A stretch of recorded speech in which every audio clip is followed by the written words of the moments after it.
Okay, welcome. This is section 4.3, Solving Systems of Linear Equations by Elimination. Some books call this the addition method. And I like to give this definition as well because it actually tells you exactly what we're going to do. We want to add things together and eliminate them in the process. We've talked in section 4.1 about solving systems by graphing. And I said that graphing is the language we use to talk about solving systems. But it has certain limitations. I mean, every one that we did crossed at a nice, neat point. Lines don't always cross at a nice, neat point.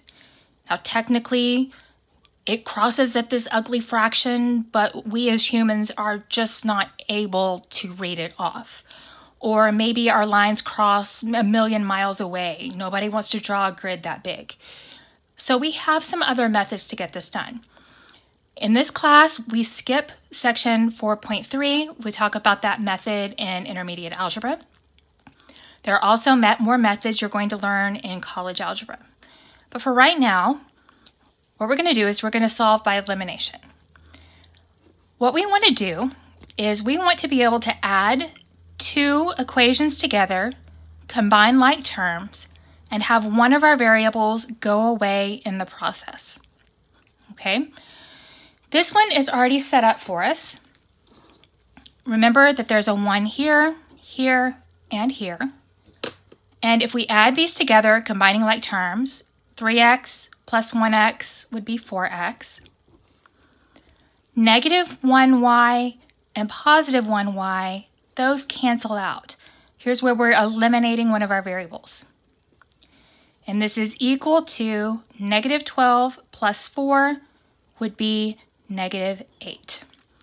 So what we've done is we took a system that had two variables and we've simplified it down to something that only has one variable.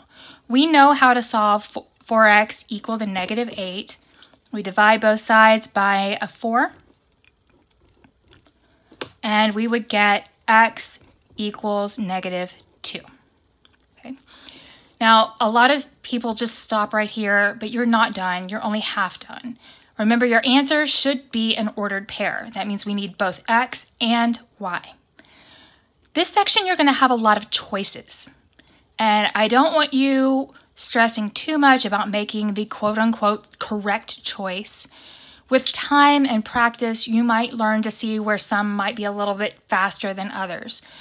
But what we're going to do is a process called back substitution. We're going to take this value that we know, and we're going to plug it into one of our two original equations. It does not matter which one. Just pick the one that you think is easiest for whatever reason. Now, I like this second one because my coefficients are 1. To me, that makes it easier. Make sure that since you solved for x here, you plug into the x.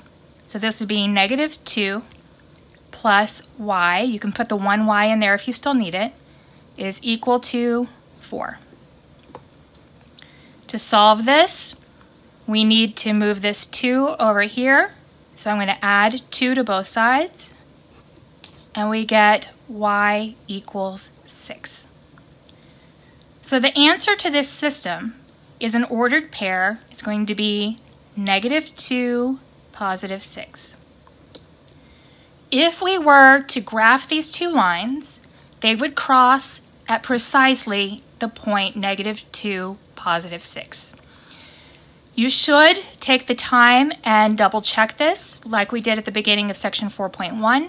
You would take negative 2, plug it in for x here, positive 6 for y here, it should check out, and this should also check out.